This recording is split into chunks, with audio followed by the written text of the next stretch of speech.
Bonjour à tous, bienvenue sur ma chaîne. Alors aujourd'hui on va faire un petit blabla sur ma toile de Pichou Moon Art. Donc vous voyez depuis le live j'ai bien avancé.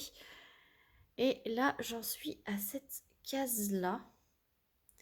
Et donc je me suis dit pourquoi pas, je suis dans un petit moment calme. Les enfants jouent dehors avec les copains, mon mari dort. Et donc je me suis dit c'est le moment pour faire un petit blabla. Donc je vous installe et on papote. À tout de suite. Voilà, donc je vous montre, je suis toujours avec ma barquette de chez 3D Art RL. Donc c'est la barquette où vous pouvez personnaliser le fond avec une photo de votre choix, du moment que c'est une image libre de droit ou une photo personnelle, pas trop compliquée à mettre en place. C'est Alison ou Alex qui vous diront si c'est faisable ou pas pour faire la barquette. Donc voilà, moi forcément c'est un tigre, voilà. Je vais utiliser ma pince de chez 3D Art Réel également, et puis mon stylet avocat tout mou, voilà, tout assorti ODP. Donc là je suis en train de faire les petites lunes, j'ai fait mon petit damier. Donc déjà j'espère que tout le monde va bien. Écoutez, moi ça va super. Cette toile, je suis partie à faire tout en damier. Voilà, j'ai trouvé ça. De toute façon, le fond, avec les écarts qu'il y avait, c'était un petit peu obligatoire de faire en damier, puisque j'ai essayé à la pince, mais même avec la pince à embout fin, en fait, vu qu'il clipse, c'était un petit peu compliqué de faire tout à la pince. Donc en fait je fais au damier et finalement je suis en train de la faire entièrement en damier. En fait chaque bloc je l'ai fait en damier, et voilà, c'est une façon de poser qui me convient pour cette toile. Voilà, j'aime bien varier les plaisirs, et avec cette pose là qui clipse, et même quand il y a des légers petits écarts, et ça fait une pose quand même assez régulière. Donc voilà, je fais mon petit damier à la pince et je remplis au stylet. Voilà, donc Pichou Moon Art, ça clipse, mais pour certaines DMC, il y a des petits écarts. Je vais vous reprendre, attention, je vais vous montrer avec un peu plus de couleur la pose. Donc franchement, elle est magnifique. Diamant en résine. Pichou Moon Art, c'est une entreprise allemande. Voilà, ça se situe en Allemagne, ça rémunère les artistes. Il y a des images de malades. Il y a beaucoup d'artistes qu'on n'a pas l'habitude de voir. Et le seul inconvénient, c'est qu'il y a 17 € de frais de port. Vous n'avez pas de frais de douane, c'est livré avec DHL. Et quand vous commandez plus de 150 € de prix de toile, vous avez la livraison gratuite. Mais bon, faut pouvoir les sortir, hein, les 150 € de toile. Voilà, donc pour le prix, en fait, j'ai préféré prendre 2 toiles avec les 17 € de frais de port. Parce que 150 € de frais de port, il fallait quand même rajouter pas mal. Il faut à moins de prendre 3 toiles. Comme ça, vous êtes sûr de ne pas payer les frais de port.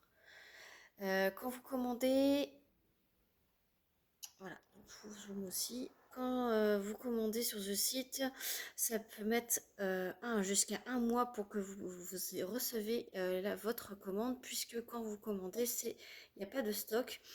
Ça envoie la commande directement en Chine, et donc c'est à la demande. Voilà, ils impriment les DP à la demande, à la commande. Donc voilà, je vous mets pause et je vous réinstalle. Voilà. Donc c'est pour ça que ça peut mettre un petit temps avant de venir. Sinon, moi j'en suis très contente. J'ai essayé de parler avec la personne de la boutique pour lui dire que c'était quand même un petit peu excessif, 17 € de frais de port, mais apparemment ce sont les prix du transporteur. Donc eux, ils ne choisissent pas les prix du transporteur, c'est le transporteur en gros qui choisit ses tarifs. Donc bon, voilà.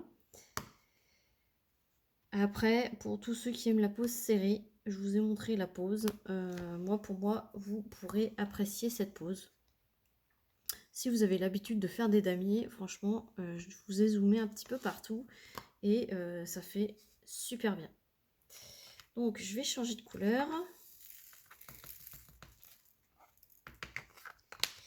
Et on va passer au vif du sujet. Alors, ce n'est pas un tag, c'est juste un petit blabla pour vous revenir sur mon week-end de montgolfière. Voilà.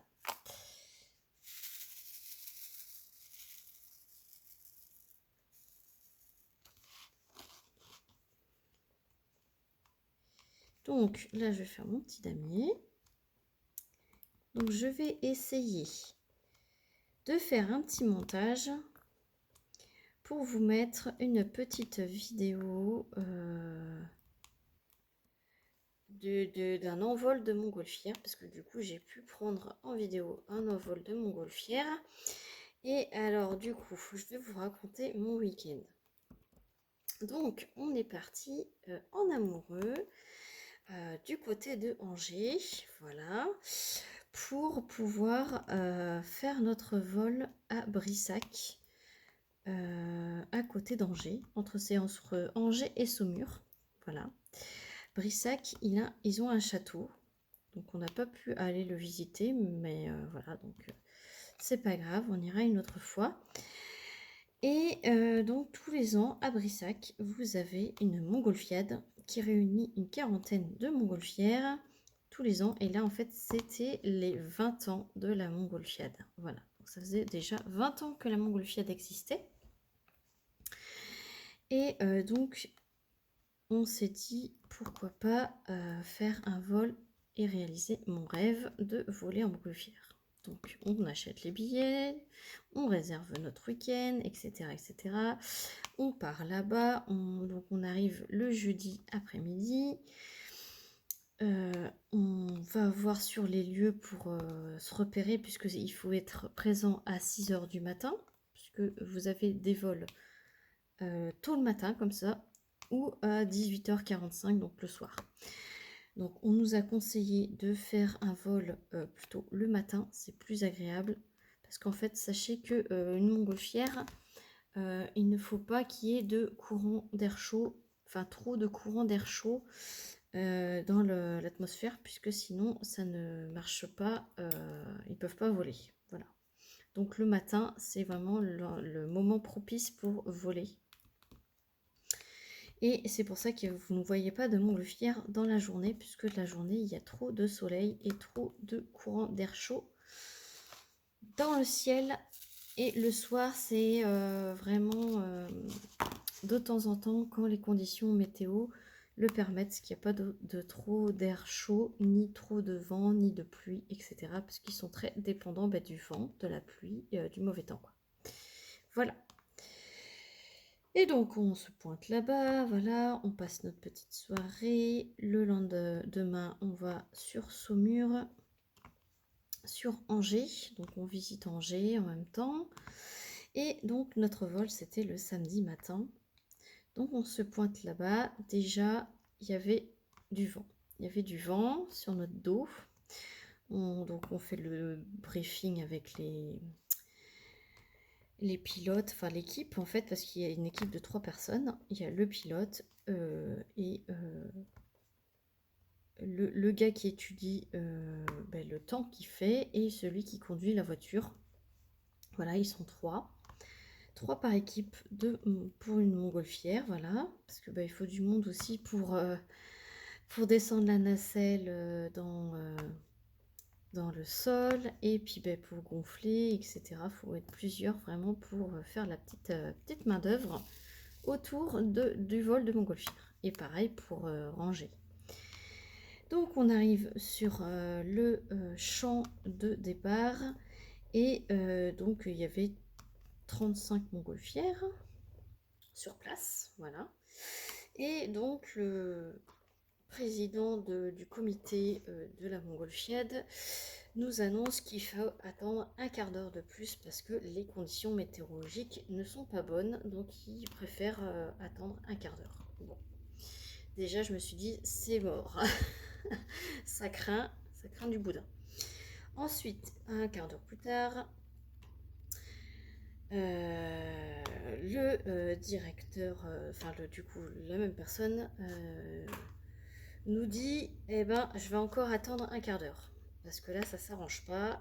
Il y a le vent qui monte et les nuages qui s'approchent. Et ça va pas du tout. Donc, on va attendre encore un petit quart d'heure. Donc, qu'est-ce qu'on fait? Moi, je me dis, oh là là, c'est encore pire. C'est mort. Pour moi, c'était mort. Entre-temps, on parle avec notre pilote. Interruption Marie. Je lui dis, reviens dans 10 minutes. Du coup, on parle avec notre pilote et lui, pour lui, il a dit, pour moi, c'est mort. On va pas décoller. Alors, je vous explique quand même le grand patron là. Il a 3 solutions. Soit il nous dit, c'est bon, vous pouvez voler, je vous accorde de voler. Et il dit, même s'il accorde, c'est à chaque pilote émettre de son ballon, donc c'est chaque pilote qui décide. Il a dit, s'il dit personne vole, personne vole, terminé. Terminé, personne vole. Et des fois, il dit, c'est à l'appréciation de chacun, en gros, il se mouille pas. Donc il a dit, là, c'est à l'appréciation de chaque pilote. À part l'option où personne décolle, les autres options, on va dire, c'est le pilote qui décide, en gros. Donc, le quart d'heure passe, et là, ils nous disent, c'est bon, vous avez l'autorisation de voler. Donc, il y a plein de montgolfières qui commencent à enlever, tout déballer, à commencer à gonfler les ballons, et du coup, notre pilote, il vient vers nous, il a dit, je suis vraiment désolée, mais pour moi, les conditions ne sont pas requises. Au loin, vous voyez, il pleut. Donc en fait, ceux qui vont s'envoler là vont voler au moins 10 minutes, un quart d'heure de vol. Alors sachez que quand vous réservez un vol en montgolfière, ça dure 1 heure. 1 heure de vol. Et il nous a dit, là, en fait, si je décolle, vous allez faire, allez, un quart d'heure, 20 minutes de vol. Et on va atterrir en catastrophe entre guillemets, parce qu'il y a du vent et tout, dans un champ trempé, sous la flotte. Vous, de toute façon, à la base, on aide le pilote, tout ça, à replier la bâche. Et à genoux dans le champ trempé, nous, on sera trempé et on n'aura pas eu un vol extraordinaire, si vous voulez, puisque du coup, un quart d'heure de vol, il a dit, et encore en hauteur comme ça, vous aurez toute la brume de la pluie. Donc en fait, le paysage, vous le verrez même pas, quoi. Donc il dit, je vois pas l'intérêt de vous faire faire un vol nul, quoi. Et il dit, tous ceux qui s'envolent là, ils ne seront pas remboursés, quoi. Donc il dit, vu le prix que ça coûte, j'ai pas envie de vous faire une mauvaise expérience. Donc c'est là, à ce moment-là, qu'il nous a demandé si c'était notre premier vol en montgolfière ou si c'était pas notre premier, quoi. Donc on a tous dit, c'est notre premier vol. Et je lui dis, en plus, moi, c'est mon rêve, quoi. Je rêve depuis toute petite de faire ce vol en montgolfière. Donc moi, j'attends que ça, en fait. Et il me dit, d'autant plus que si c'est votre premier vol, vous n'aurez pas une très bonne expérience. Et il dit, je sais votre déception, mais je préfère que vous soyez déçus de ne pas avoir volé que déçus d'avoir fait un mauvais vol. Voilà. Donc du coup, à y réfléchir, du coup, je me suis fait. Mais j'en ai pris quand même plein les yeux, puisque dans le champ, sur les 35 montgolfières, il y en a 20 qui ont décollé quand même. Mais le pilote nous a dit, regardez, tous ceux qui s'envolent, c'est tous ceux qui ont traversé la France pour la montgolfiade. Et tous ceux qui restent au sol, c'est tous ceux de la région. Donc il a dit, tous ceux de la région, ils connaissent bah, ils connaissent la région, ils connaissent les conditions. Et il dit, s'il y avait eu que moi qui n'aurais pas volé, là, vous auriez pu vous poser la question. Mais je ne fais pas pour vous embêter, c'est vraiment que les conditions ne sont pas optimales pour voler. Donc, ben, vous comprenez bien ma déception. Mais là, le remboursement est enclenché, j'ai envie de vous dire. On le fera directement avec ceux qui... avec le pilote et son équipe qui aurait dû nous faire l'envol. On passera directement par eux. Et ils m'ont dit, si vous aviez été mes clients directement, je vous aurais appelé déjà hier après-midi pour vous dire, c'est pas la peine de vous lever demain matin à 5 h, je volerai pas vu les conditions. Voilà. Après, il nous a dit, dans le cadre de la Montgolfiade, on est obligé tous de venir jusqu'à la dernière minute voir si on peut voler ou pas. Mais voilà. Donc du coup, très très déçu. Mais ce n'est que partie remise. Il m'a dit, si vous passez directement par nous, mais il nous a pas forcé. Hein, c'était vraiment voilà. Je vous appelle la veille. Je vous dis si c'est bon ou pas. Je sais que vous venez de loin parce qu'on a quand même 2 heures de route. Et du coup, il nous a dit après. On peut repousser autant de fois que possible pour avoir vraiment un vol optimal. Donc voilà où on en est. Donc je vais vous mettre quand même en montage, pendant que je vous parle, les petites vidéos que je vous ai pris, enfin que j'ai fait. Si j'arrive pas pendant que je parle, je la mettrai en fin de vidéo. Donc voilà, comme ça vous verrez au moins une montgolfière de près s'envoler. Voilà, mais je le ferai, un jour je le ferai. Voilà, c'est l'année prochaine. Ça fera une occasion de retourner dans cette magnifique région de l'Anjou. Voilà, donc là, j'ai plus que 2 ou 3 confettis pour finir cette case. Donc on va essayer de les faire ensemble. J'espère que vous aviez passé un bon week-end ce week-end-là. J'ai vu que vous étiez pas mal à interagir sous ma vidéo qui est sortie ce jour-là.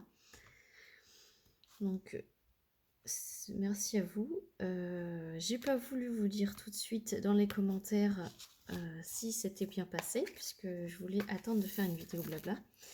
J'ai pas pu le faire tout de suite le samedi d'après, puisque avec les enfants, c'était pas évident de tourner. C'est pour ça que j'en profite là. Mais c'est pas grave, vous serez en décalé. Mais c'est pas trop grave. Du moment où vous avez un petit blabla. Alors du coup, ouais, vous avez eu un unboxing du coup ce samedi là. Mais c'est pas grave. Je vais vous... C'est pour ça que j'essaye de tenir le rythme des blabla. Mais avec les vacances, c'est pas évident. Quand il y aura de l'école, ça sera plus facile de caler des blabla tous les samedis. Et je vais reprendre bientôt les tags. Voilà, parce que j'en ai encore pas mal. Alors c'est pas vrai, vous aurez des tags de l'été, plus en septembre. Mais bon, c'est pas grave. J'ai été obligée de décaler tout ça. Alors, moi, écoutez, la reprise, ça a été très très chaud. C'était la semaine où on a eu très très chaud. Ma reprise du travail. Donc, je finis cette petite case avec vous. Et comme ça, vous auriez eu ma petite fin de case. Oui, là, j'ai ouvert à mes 2 cases d'un coup. Comme ça, je ressors pas toutes les couleurs 2 fois. Des fois, ça m'arrive. Voilà, j'ouvre 2 cases d'un coup, 2 cases de 10 par 10. Enfin, du coup, 10 par 20. Et comme ça, je ressors qu'une fois mes couleurs. Alors, la petite... Non, c'est pas celle-là, c'est celle-là. Hop. Encore 3 couleurs. Et ça va être terminé. Comme ça. J'ai dépassé la moitié. C'est cool.